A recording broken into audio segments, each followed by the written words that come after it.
Hello and welcome to Back of the Net and Beyond, where today I'm going to be speaking to former athlete and former ex-teammate Trevor Benjamin, who played for Leicester City, Crystal Palace, Norwich, England under 21s, and the full Jamaican international team. How you doing, Trev? You okay?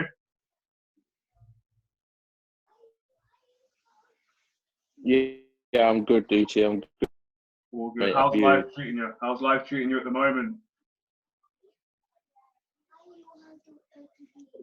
Yeah, life's good. Life's good. Do you know what I mean? Obviously, with what's going on, but it's still good anyway. Do you know what I mean? Yeah, it's about obviously just being positive and just being proactive and adapting to the situation. But I think we're kind of leaning towards slight changes and like eases in the lockdown and things like that. And at least the weather's nice anyway, which obviously helps. In terms of what you're doing now, like what's occupying your time now in terms of day-to-day work. Now at the minute, we run a football academy, and we do summer coaching courses Okay, for kids from 5-year-olds to 12-year-olds. okay, nice. And how long have you been doing that for?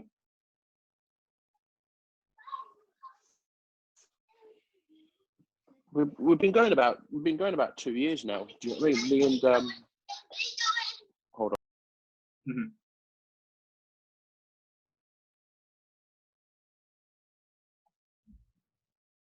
sorry, mate.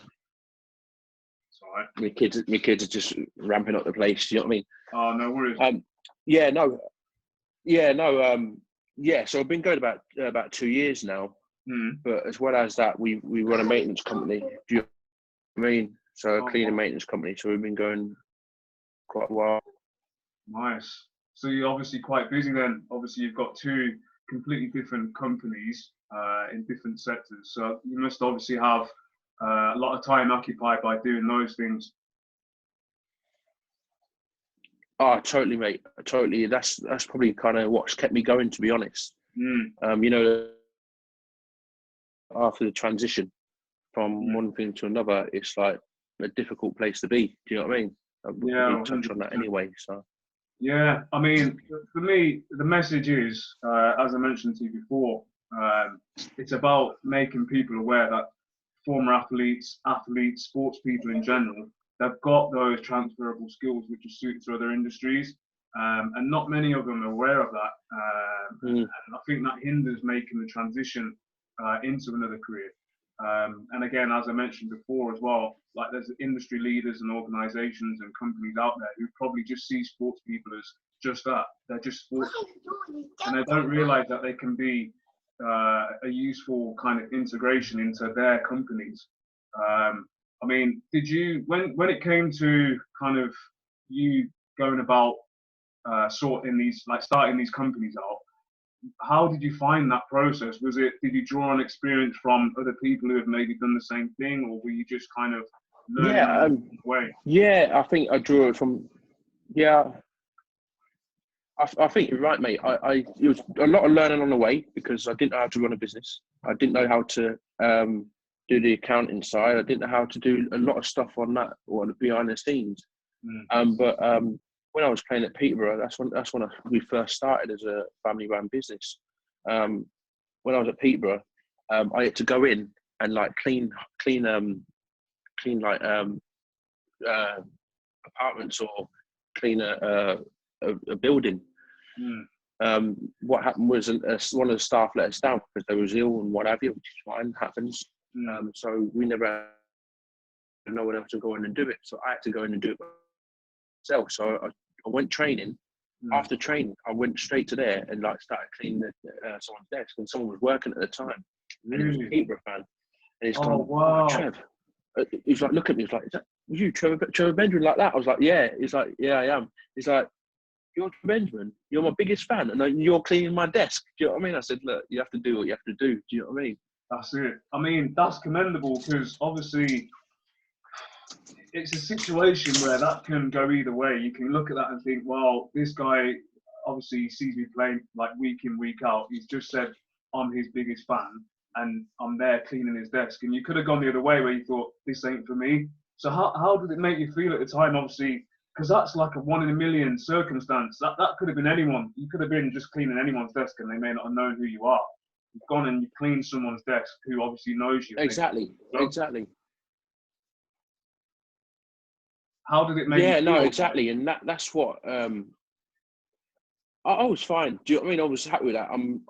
I've kind of had a mindset of I'm gonna prepare to come out of football, but it still don't prepare you for what when you're out of it, though. Do you know what I mean? Because you still go through like the depression, you still go through the day to day of not getting that banter, the laughs, the jokes, you know what I mean? It's the same if you come out of football. But you've still got to adjust to life and say, hold on a minute, there's something better out there for us. Well, that's it. I mean, again, everyone's experience is different. Mine, I was speaking to someone the other day, speaking about what I'm doing at the moment, and I said, look, there's no right or wrong because everyone's different.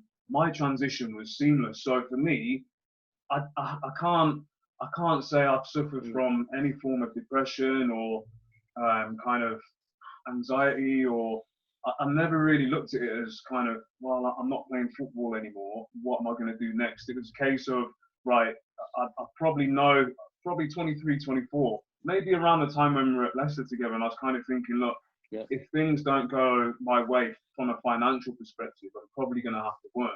And when I drummed that into myself enough times, I think that mentally prepared me going forward. And obviously I left Leicester and played for various different teams. And then I ended up playing in Iceland, came back over to England after playing over there. And I was on a high because we'd won the league. I'd probably say the standard was bottom end championship, top end League One. So it's a decent standard and every team was a passing team. So for me, that suited my game perfectly.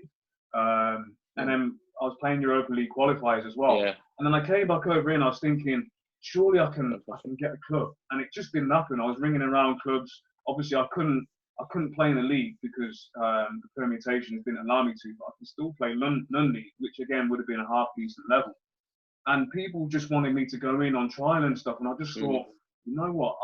I've been through that. I'm like 31 at that stage. So I had a bit of a rest because I played a full season in England and then I went straight over there and played like, I don't know, 20 games or whatever it was. So I was mentally and physically tired. And then I just applied for a job and then I got an interview, had a second interview at the same company and then got offered the position. So I never experienced that rejection or whatever. So it was kind of out of football and then straight into that. And that is not always the same for every athlete. And I can resonate with that just because I know people have told me different scenarios like your one. And it seemed like, contrary to what I'm saying, you were prepared to leave the game.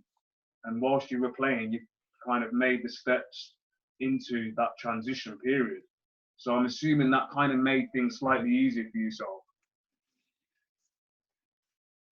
Definitely. Made it a lot easier because I was preparing myself while I was playing, where a lot of players don't prepare themselves when they're not playing or while they're playing. And when they finish coming out of it, you see them going to like the wrong way. Do you know what I mean? Because they're not sure what to do, how to handle it, like you're saying, how to go to interviews, how to be interviewed, how to, do you know what I mean? Conduct themselves. Normally we conduct each other. We're a different language. Do you know what I mean? We talk a different language to everyone else as footballers. But you can't really do that in life. Do you know what I mean? So we have to change the way we speak. That's it. I mean, I was speaking again to someone else the other day. I was literally saying the same thing, like football banter, dressing room banter. You can't bring that into the office. It just ain't going to work. You wouldn't last 5 minutes. So, I mean, I was prepared for that anyway. But even to this day, like certain things that you would normally say or do in and around the dressing room or in and around teammates, it just ain't happening in like general day-to-day life. Obviously, you've experienced the same thing. Like you said, you went into an office. The first one you had to do yourself, and you were cleaning the fan's office, cleaning his desk. So obviously, you've come across similar scenarios. I mentioned at the start, Trev. So I totally agree. Oh, sorry, I was just going to say, I mentioned at the start. Obviously, I know you personally, so I know most of the teams that you played for. You played for loads of teams. And I've mentioned a few at the start, but there's probably another 10, 15 that I could mention, as you know. And you had a pretty decent career. Obviously, we met at Leicester, and obviously we went our separate ways when I left and whatever else. In terms of kind of the clubs that you played for, whether it be Leicester, Peterborough, Northampton, Rushden, Palace, where would you say like you enjoyed the football the most?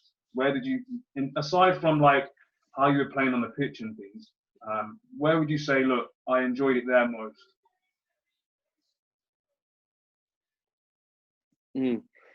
No, there's like you said, there's so many places and clubs I've been at, and I enjoyed quite a lot of them. Don't get me wrong, I had my ups and downs, but probably like Leicester, Hereford, Cambridge,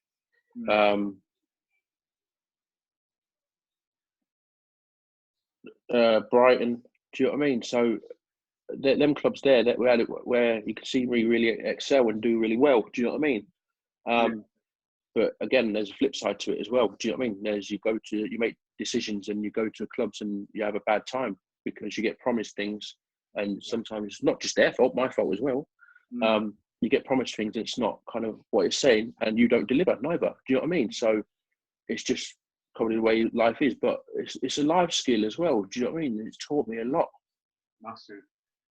Yeah, massive. It's one thing I've realised when I stopped playing and when I started like working in, well, I work in an estate agents now, so I'm working with people on a day-to-day basis and have to generate business for the company. So I'm meeting people who I've never spoken to before, and I'm going into their houses or they're coming in the office and we're having conversations. And I draw on it all the time, like almost kind of on a weekly basis. Where in football, you're obviously in that bubble and you're in that football environment, and it's tough, and you're playing, and there's ups and downs. You're in the team, you're not in the team, you're injured, new manager comes in, different scenarios and whatever, new teammates, and it's all character building. And I've used so many skills from football, and I've brought them across into obviously what I'm doing now. And it wasn't until after I've like retired that I realised that I had these skills. I mean, I knew I could speak to people, and I knew I was, say, okay when it comes to like academic side of things and quite intelligent and whatever else. But in terms of delivering that, I didn't really know where I stood just because I'd never had to. And again, you mentioned obviously all these clubs that you played for. That's helped you going forward. What skills would you say you've like brought from the football side of things, the transferable skills to help you doing what you're doing now?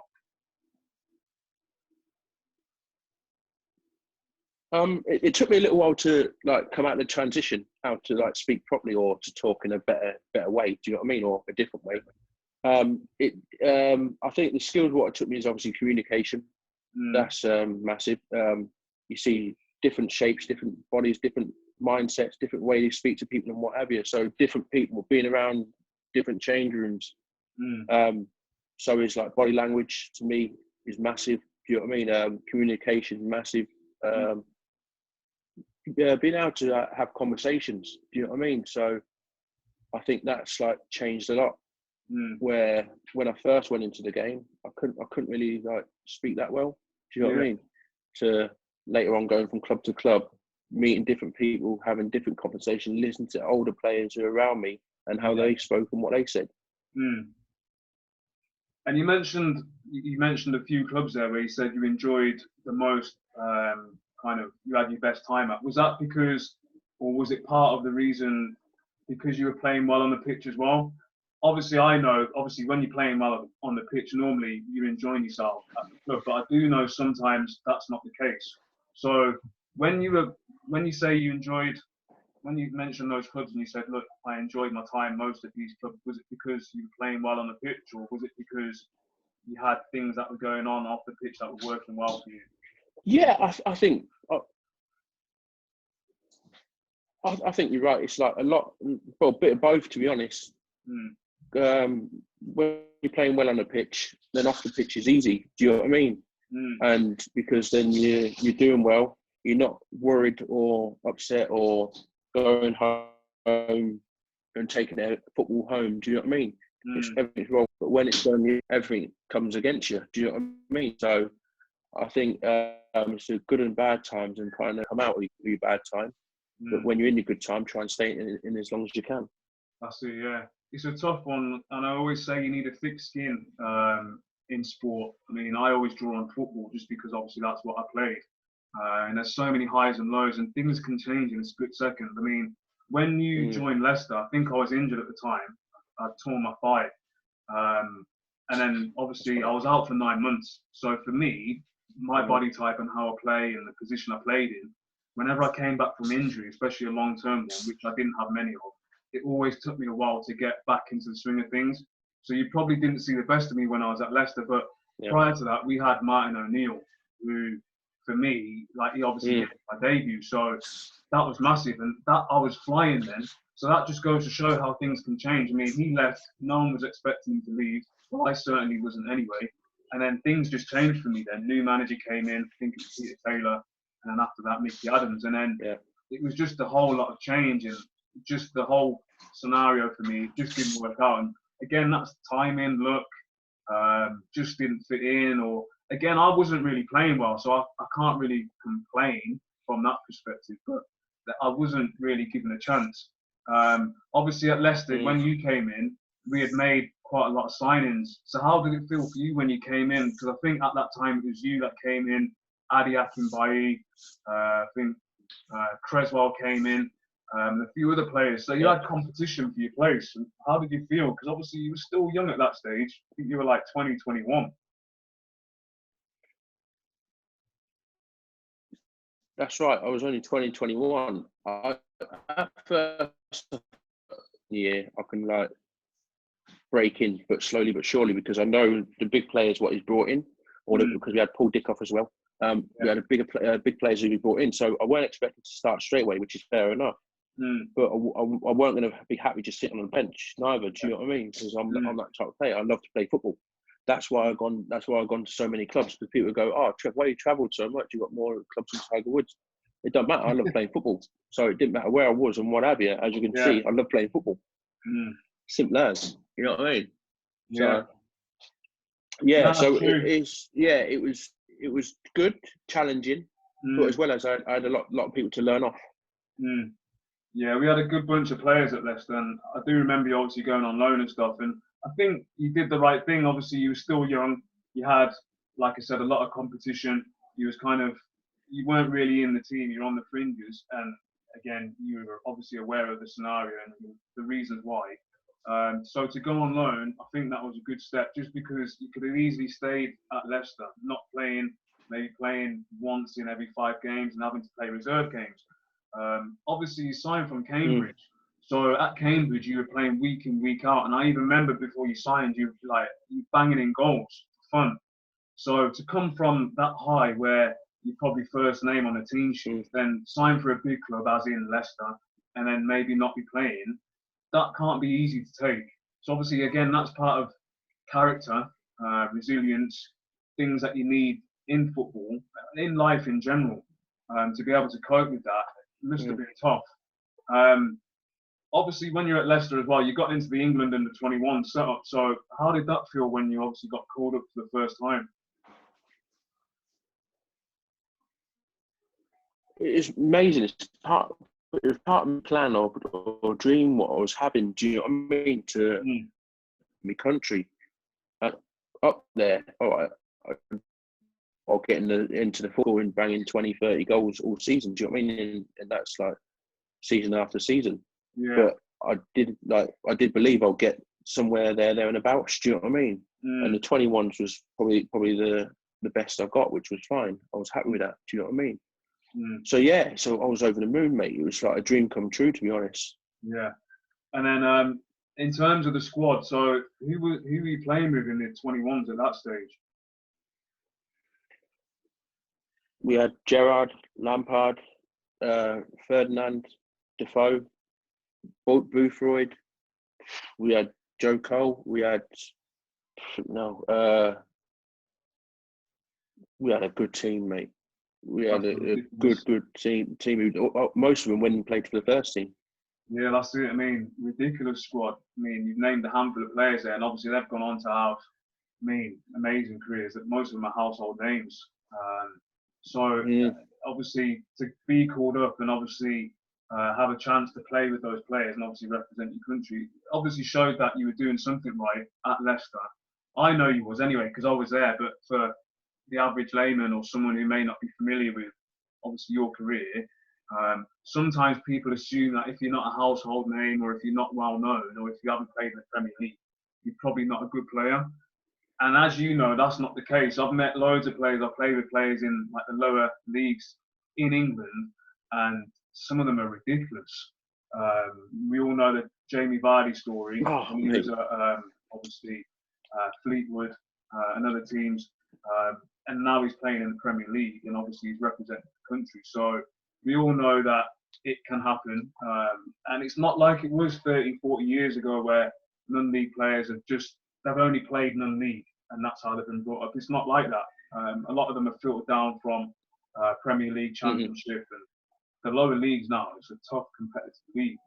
How did you find it when you went on loan and you're dropping down maybe a level or 2 levels? How did you find the difference in terms of standard? I think like in the Premier League and in League One, League Two, or whatever, they offer more options in the Premier League, and you get more chances in the League One and League Two, but in the Premier League you get 1 or 2 chances and you've got to take it. Do you know what I mean? Yeah, it's tough. I mean, when I made my debut, I was 18, and I'd had a period of time in the reserves. Obviously, I played in the youth team, and I was still eligible to play in the youth team.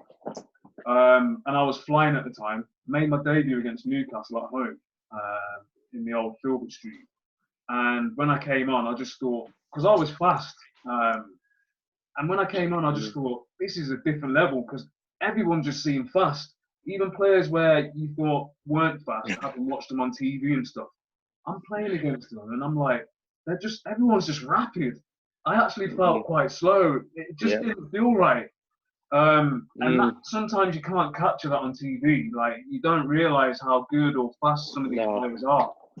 Especially now, it's moved on. We're looking at, 20 years ago. So it's moved on in terms of how athletic these players are. In terms of training, I remember obviously training with the first team at Leicester, and the standard every day was high. And then sometimes I go back with the reserves or the youth team, and you could see the difference, obviously, in standard straight away. And I'm assuming that's the same for yourself. Obviously, when you drop down, you mentioned obviously you get more chances in the lower leagues, which is true. But in terms of like, what about the coaching side of things? Did you find there was a big difference when you were dropping down in terms of coaching standards? No, I think it was good coaching. It was just the individuals of like reading the game, or people who want the ball, or people who don't want the ball, or confidence is short or high, or what. Do you know what I mean? So I just think it's not the coaching. Sometimes it's generally like the team in the different balance in like the quality of the team. Do you know what I mean? There's quite a bit of a vast range in League One, League Two, where in Premier League everyone's decent. Do you know what I mean? Yeah. Yeah, it's true. I mean, I think the higher you play, the more chance you've got to express yourselves. When I was playing, like, say, at Leicester and even at Bournemouth, I think they were in League One at the time when I left Leicester and I signed for them. Got more time on the pitch. There was more space. Obviously, the caliber of player in terms of kind of know-how of the game and movement, it was a lot easier. Then you filter down the leagues, and it's quite hard. And it's easy to get roped into, I don't want to say like kick and rush or the long ball side of things, but it's that way inclined and you get swamped in it. And if you try and step out of it, if you're the only one, or if there's only 1 or 2 in the team that want to pass the ball or play, it's hard because everyone else isn't on that wavelength. So in the end, you become a player who is just immersed in that environment, and you become a product of it, if that makes sense. And sometimes from the outside looking in, people will say, well, you came from Leicester, or you came from this club or that club, and now you're playing here, but you're not shining. And it's hard to shine in those leagues just because the environment, the dressing rooms, the pitches, everything. I agree, mate. I agree. I totally agree, because like, I think in the Premier League, everyone's a bit braver. Do you know what I mean? Everyone wants the ball. Everyone's willing to have it in tight areas. Where you go further down, no disrespect to players, it's just the way it is. And no one really offers you the options. No one really offers you like no one really wants it in tight areas because they're too scared to give it away and being shout at the manager. Where in the Premier League, if you give it away, they'll go and get it back or they'll win it back or whatever. Do you know what I mean? It's not a problem. Yeah, they won't be scared to do the same thing again. One thing I always say as well, like in the lower leagues, I'm talking maybe like League Two, and obviously lower than that. I wouldn't say players are selfish because you need that element anyway as part of the game. It's just natural.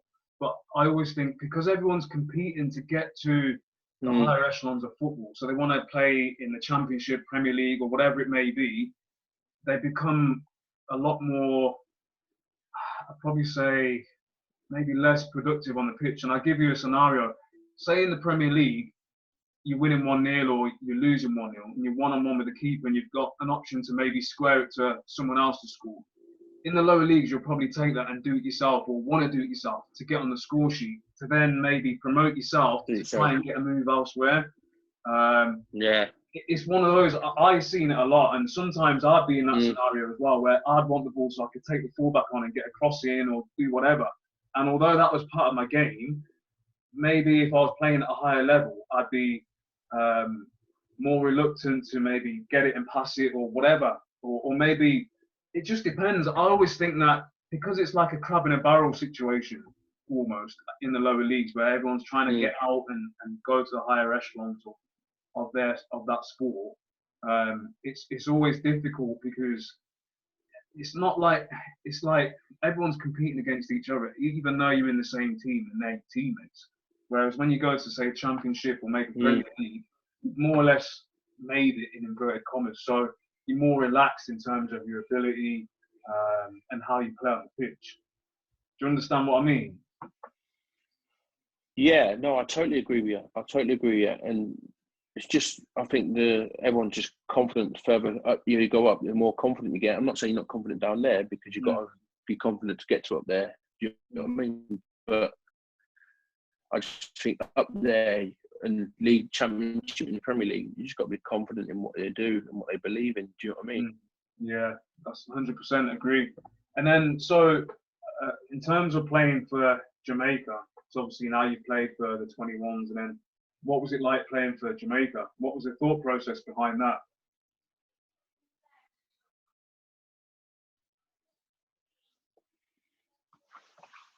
Yes, that was amazing. Do you know what I mean? It was like the repertory again. Do you know what I mean? It was another dream come true. I never really thought about playing for Jamaica. I just thought about playing for England. That was my if I wanted to play for a country, but kind of not the second best thing because it's a privilege to do so. But playing for Jamaica was amazing. Playing in front of 80, 90,000 people, amazing. But as well as representing my mum and my dad's heritage, it was like good for them as well. Do you know what I mean? Yeah. So was it 2 games you played for Jamaica? Yeah, I played 2. Yeah, played 2 games. And who were they against? There was Australia at home and Nigeria away. That was tough. That was. Yeah, decent team, Nigeria. And obviously, when you played, so obviously I know certain players who played for Jamaica. Who was playing in the squad at that point? Can you remember any players? We had we had Ricardo Fuller, Ricardo Gardner, Kevin Isby. We had Frank Sinclair. Attack, to be honest, was about 5% forwards. Do you know what I mean? We played for different teams. Yeah. All that attack, no defence. Yeah. So we had some good players who were playing in Championship and Premier League anyway. Do you know what I mean? Yeah, it's a high standard. And again, from the outside looking in, it's easy to say, oh, well, it's only Jamaica, small island and whatever else. But you mentioned a high caliber amount of players there. And I know for a fact, like previous Jamaican squads, they've always had decent players and a sprinkling of Championship and Premiership players. What was it like for you, like growing up as a player? Were you always involved in sport? How did you? Yeah, we used to, over our local field, we used to just play football. That Mm, was it. Do you know what I mean? I did play a bit of basketball, a bit of cricket, a bit of tennis, whatever. But it was more so football, where my older brothers, I used to play with my older brothers, and they mm, used to kick us all over the park. Do you know what I mean? yeah, So they built a bit of strength and stability in us anyway. Do you know what I mean? Without us even knowing. that's Um, it. Yeah. and me and my younger brother, we do it to our children now.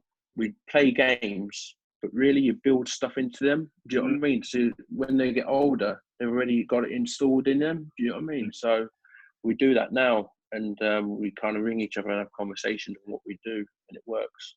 yeah, that's nice to hear because it's similar to my scenario where, I'm small and I'm slight as well. Because sometimes you get small people who are like thick set and stocky, but that's not me. Mm, I'm 5'7", so mm, when I was younger, I'm talking 10, 11, I was tiny. I always yeah, looked at it as like how can you be so small? I was so small, but I was always fast and I was always good at sport, football, athletics, or whatever. And luckily for me, where I lived, we had like a massive park behind us with like football pitches on and whatever. And back in the day, obviously, like you just have a ball. Someone's always got a ball in the street, or yeah, something. You just go yeah. and play for hours. And I'd always play against like older Mm, kids. When I say older, I'm talking like 5, 6, 7, sometimes 10 years older than me, and they'd always try and kick me because I was fast, and yeah, they would kick me, and that made me stronger. And at the time, definitely. I didn't know what was happening. I was just playing football with my mates. Mm, Obviously, when I started my football career, similar things would happen. People would look at me and think, "Oh, well, he's small." We've all heard it in the dressing room, fast and quick, just kicking me, won't want to know. But that never used to happen to me. People used to kick me, and I'd think, well, I've already won the battle because you've already seen that you've kicked me. It's not worked. So it's funny to yeah, hear someone else saying the same thing, and I think from a parenting perspective, it's good to kind of instill that element in your child. That obviously it's not always going to be easy. It's not going to be given to you on a plate. You do have to work for these things. Um, so at what stage then mm. did you think, oh, well, I can make a career out of this? Was it people like coaches and things speaking to your parents, or like speaking to you, or was it fans or friends saying like you're actually Yeah, decent? yeah. Yeah, no, when I was at Wellingborough Colts, just a local side back home, Mm, um, one of the coaches there kind of said, Trev, you're big, you're strong, what everyone was looking for at the time. Do you know what I mean? mm, Back then, everyone was like, big, have to be big and strong mm, in the lower leagues as such. Do you know what I mean? mm, And so he said, look, let's go to Cambridge. And we went to Cambridge, had a week's trial, it was good. Then they wanted me back for another 2 weeks or something like that. So then I come back, went for another 2 weeks. Then they offered me a YTS at the time. Do you know what I mean? yeah, yeah. And how did that feel knowing that you've been offered something? Ah, amazing again. Do you know what I mean? It was like it was time to think about changing like my family's lives. Do you know what I mean? I Yeah, know at that stage you weren't making big monies, but it was like work progress towards the yeah. Obviously, you saw like an opportunity in front of you, and obviously you thought, well, okay, well here's a chance. And it's tough again for the average layman who's listening. Not everyone gets an opportunity to even sign apprenticeship forms, as we used to call it back in the day. So many players I saw who used to play like county level and whatever, Sunday league, who were decent players and could play, but they never made that step up. And then, so obviously you did, and you're playing in the youth team now. What was it like for you in that environment? Were you always kind of prolific, or was that another learning curve? Were you one of the better in nah, the team? nah. Again, it was another learning curve. I was quite raw, to be honest, when Mm, when I was young going there. But I was big, I was strong, I was prepared to like go at everyone. Do you know what I mean? And I mm, was prepared to work hard. That was part of my game, is working hard. yeah. Yeah, I agree with that. And for those of you that don't know, who maybe have never seen Trev, he's a perfect specimen for a footballer. Massive in height and massive in like body size as well, and rapid as well. So in terms of defending against you, because I came up against you a couple of times in training and that, it was just a nightmare, just because, just sheer strength and speed. And if you speak to any defenders, obviously I wasn't a defender, but if you speak to any defenders, that's one thing they fear, is someone who's willing to run at them. And obviously you were willing to do that, but you were also strong as well. So just ridiculous. In terms of obviously, so you've gone through the youth system and you obviously did really well. And then when it came to kind of, you had the sights on maybe making your first team debut, like what was the process behind that? What was the stage? Sorry, I didn't hear that. Sorry. Just saying. So obviously we're at a point now where you've gone through the youth system and you've done well, and then obviously you kind of got your sights on the first team. How did that feel, and like what was it like in terms of training and stuff? Oh, it was amazing. Like you, I made my debut at 16, so it was quite like quite a quick transition. Yeah, it was quite a quick transition, because I was, again, big, strong, and looking head towards in the first team anyway, and around the reserves. They put me straight in the Wow. They put me straight in the first team, and I was kind of shocked, to be honest, because I didn't expect the call up. But I got it quite early, and when I did, it was a dream come true, mate. And that was at Cambridge? Yeah, that was at Cambridge at 16, yeah. Jesus. Just 3 days before my 17th birthday. Wow.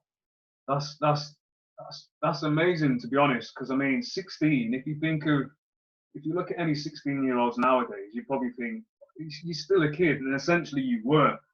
And then you've been thrust into, obviously, playing in a first team environment. So you're up against men now, seasoned pros who have been playing for years, and you're playing at that level, which is obviously a lower league level. So it's proper men's football. So how did you find that?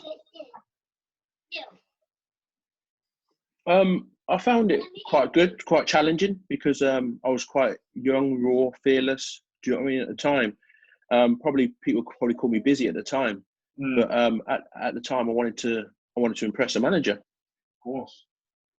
No, I mean, that's what it's about. And as you know, you have to look after yourself when you're playing football, especially. And there's so many factors that can hinder your performance. You literally touched on it. For those that don't know, like in football, when you say someone's busy, it means that they're trying to not be the teacher's pet, but they may go over and above board in terms of training or doing extra training or extra running. And it's easy for you to be susceptible to people's comments. And people may look at you and think, why are you doing that? And then it's easy for you to maybe fall into that trap of, okay, well, they don't want me to do it, or they don't think it's something that I should be doing, so I'm not going to do it. So again, I've been in that scenario where I've gone out and I've trained and I've done extra training and stuff, and I always had that in me where I just, even to this day, I don't really care what others think. And that's something it's not easy to do, because we all want people to like us, but sometimes you can't please everyone. No. So you mentioned there, so obviously you've gone into the first team, you've done really well. And as I mentioned at the start, I remember hearing you scoring literally every week. And it was at a stage where you didn't really get much non-league or lower league information or kind of coverage on TV. But I remember hearing this, Trevor Benjamin scored again, and it's literally every week. And obviously at that stage, you're established in the Cambridge first team. You're still really young. But you obviously knew that clubs were watching. So what did it feel like when you went on the pitch knowing that people are watching you from other clubs, bigger clubs? Yeah, you know what I mean? It was amazing to like deal with that. Hold on, the work rate, what I put in, the efforts, what I put in, the time, the extra work, what I put in after training, what people didn't see. It's paying off. No, I understand. And obviously, again, sometimes it can, like I said, I've heard this before and I've seen it many times. It can go either way. You've got clubs who are watching you, you get wind of it, and it's added pressure. Naturally, it's added pressure. So you can go on the pitch and freeze, or you can capitalise on it and you can use it to your advantage. And obviously, you did the latter. We mentioned before you played for loads of clubs. different various leagues, done really well. Um, when it came to kind of the latter stages of your career, what was the thought process when it came to retirement? Did you, we kind of touched on it earlier where you said you pre-planned it and you transitioned into doing what you're doing now, but was there like a trigger point where you thought, I really need to think about doing something else after the game? No, because I always loved football. I just love to play football. And I always think I was going to be there in longer than what I did. Do you know what I mean? I finished about 31, 32. So about 8 years ago, 10 years ago. So I finished about that time, but I still thought I could still be in there and around there. Do you know what I mean? But I think injuries prevent me. Do you know what I mean? So then I had to flip the switch and say, look, it's going to have to we're going to have to sit down here and start really thinking about life. And then did you get help from kind of family members, friends, people who you know have got their own businesses or maybe work somewhere else? Or did you get help from anyone involved in the game? No, it was more so my wife. Do you know what I mean? She's probably had the business head on her. Do you know what I mean? Because she worked for her uncle. Her uncle's got run businesses and stuff like that. Yeah. So it was my wife who was really like had me back kind of thing to push me into the business side or start thinking about business side and what have you. And again, she tells me off when I'm talking football talk. Do you know what I mean? And that's the one who puts me back in check to teach me how to talk in a different surroundings. You know what I mean? So no, I understand. I always get told off about that. Yeah, well, it's good that you had that support network. I mean, your wife, who obviously you see on a daily basis, and she sees you kind of for who you are and also what you are, and obviously what you did beforehand.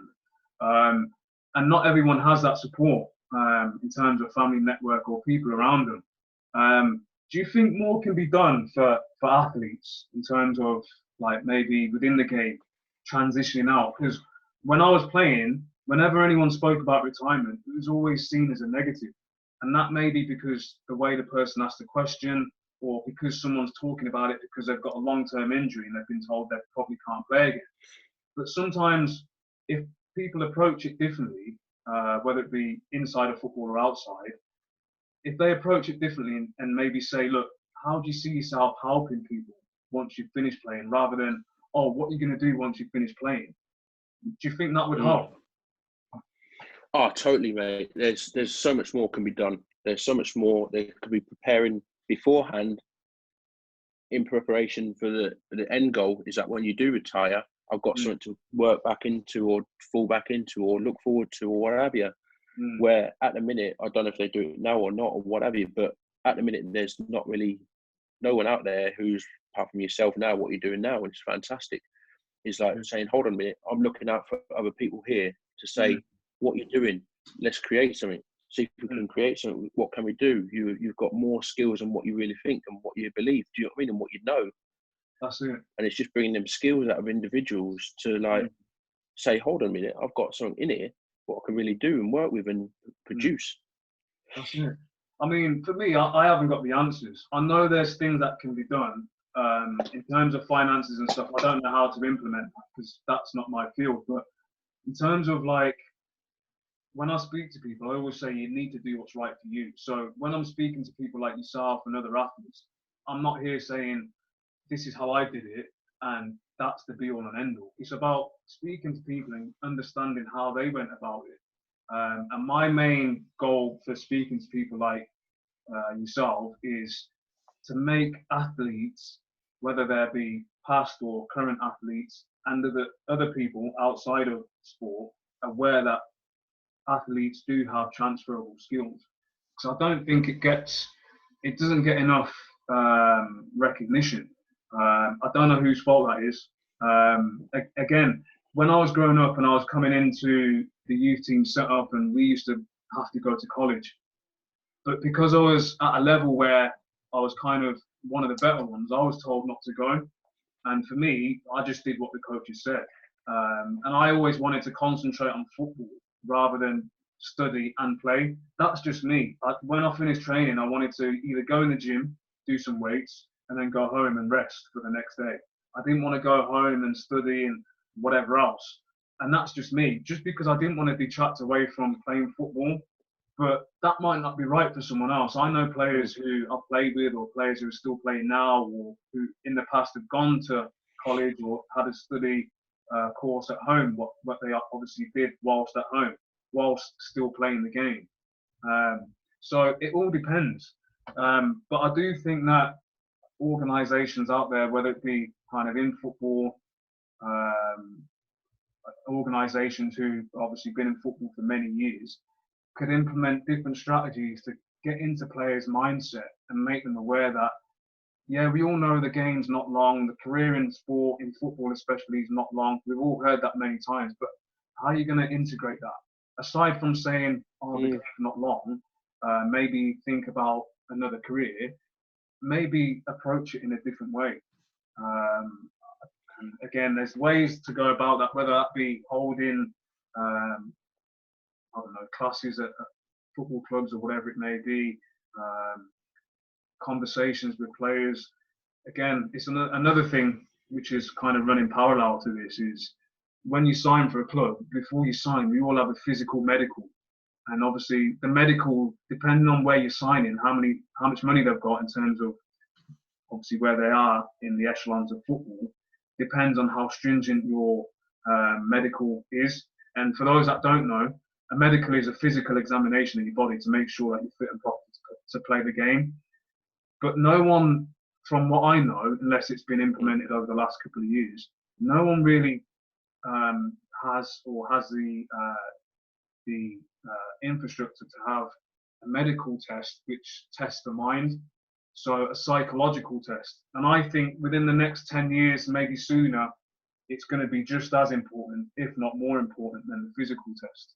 Because obviously, as we know nowadays, people are coming out with kind of mental issues that they've been suffering with. Everything's readily available now. Everything's more in your face, just because social media and society in general's improved when it comes to that side of things, especially in sport, for men anyway. So what are your thoughts on those things? No, I totally agree. At first, I was like you. I didn't have a plan of like I'm going to do anything or all I thought about is football. That's all I was doing. Then obviously later on in the career, I thought about obviously I've got to do something about it because the money's not going to last forever. Do you know what I mean? And I need something to like look forward to. I need something to wake up to every morning, and not just wake up to nothing. Yeah. So then I thought about obviously recreating the businesses. Do you know what I mean? So or doing something that you've got something to look forward to, or do something at the back of it. Yeah, and I agree. There's got to be something more out there for individuals and players, and for them to kind of get hold of. Do you know what I mean? Because there's not enough. And yeah, people speak up. People talk out now about mental health and fine and what have you, but they don't talk about much about what they're going to do after football. Do you know what I mean? And that's a massive thing. What they need to be doing is talking about what I'm doing after football, because yeah, I may have a lot of money, which is great, but you may not have the change room settings. You may just have a setting what drag you into that depression, or drag you into that oppression, or drag you into that not knowing what to do with life or what your purpose is. Exactly. It's easy to get dragged into that football bubble, which luckily for me, I never allowed myself to. I always saw myself as me first and then the footballer second. It's up to other people how they perceive you, and in some ways that's out of your control. But for me, it was always Danny Thomas first and then footballer second. And it's still the same now. I think that helped me make the transition into what I'm doing now. I think a lot of players, because they're in that bubble and they're in that lifestyle, regardless of whether you're at the top of the echelons of football in Premier League or in the bottom, which is non-league and beyond, sometimes you can get sucked into that and you don't want to step out of it for fear of people not ridiculing you, but maybe looking at you and thinking, well, you used to play football and now you're a plumber. Which for me, a plumber, that's an amazing industry to be in. I know a lot of plumbers because I work in the property Yep. industry, and we deal with a lot of contractors, a lot of cleaning companies like what you've got, and I know how busy they are, Yep. inundated with work. Plumbers again, they're inundated with work, so it's a good trade to learn, and that's just one example that I've used. Yep. But it's easy to happen, and people don't want to deal with having to answer those questions sometimes. And I just think I don't understand why, because essentially not many footballers are going to be able to retire and have enough finance behind them to maybe just relax and not do anything. And even if you have, to keep your mind active, you're still probably going to want to do other things anyway. Now, to set up businesses, like you said, you touched on the finance side of things, and you said you didn't have a clue. It's okay having millions, but you don't want to lose those millions through making bad financial errors. So you're going to need that understanding. You're going to have to probably go out and learn or learn from someone else. And you do need that willingness. It's easy to say, look, more needs to be done. Yeah, we all know that. But aside from more needed from other organisations within the game or external, it needs to come from the players as well. And I keep saying players just because we're talking about football, because that's what we play. But in terms of that, athletes in general, it needs to come from them, and they need to have that willingness to go forward and maybe look for another career, or maybe speak to someone and say, look, can you help me with my CV, or can you help me get this interview, or how do I go about speaking to that person who runs that company? You need to have that willingness. No one's gonna do it for you. Very rare someone's gonna pick up the phone and say, look, I've got this opportunity, unless you're one of the Premier League stars or something, or played in the higher echelons of football in another country. Because obviously you're going to have that backing just because of your obviously you're at the higher echelons of football, so you're going to have that household name. You're going to have that commercial side where everyone knows that you're more. You're gonna have more of a brand rather than say me or you who played and no one really knows who we are. And we see it all the time where someone retires from the Premier League and then before you know it, they're a commentator for the Premier League coverage on TV. And whilst that's a great opportunity for them, just because of who they are and what they've achieved in the game, it's not always going to be like that for everyone else. So for us, it's a difficult situation, and you need to have that willingness and know-how to obviously go about having or forging a career after playing.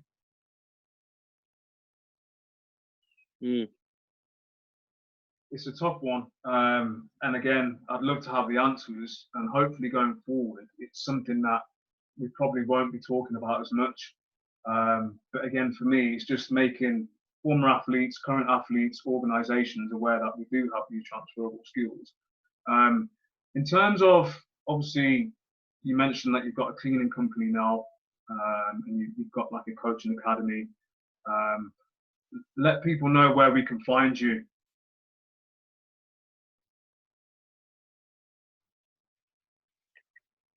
Yeah, with the football academy, it was locusfootball.com. We're just on there. We're in the northeast. Do a lot of coaching with kids. We do a lot of progression, so we want to make sure they progress. Make sure we get the best as individuals, as well as coach local teams as well. Do you know what I mean? So everything's on Locus Football anyway on there. So you can get with us that way if you need us or whatever. If you need advice, anything, we're there to help. Do you know what I mean? Because we know not just footballers, people in life in general. Do you know what I mean? Need help. So it's not just about football. It's like individuals' life skills and want to become better in life. Do you know what I mean? And find out your purpose in life. Do you know what I mean? Good stuff. And then the cleaning company, where can we find you? Yeah, it's a cleaning maintenance company. With a maintenance company, we don't really advertise. We don't need to be honest. We've been going 10 years now and 12 years now, and it's like going fantastic. So we don't do advertising at all. Okay.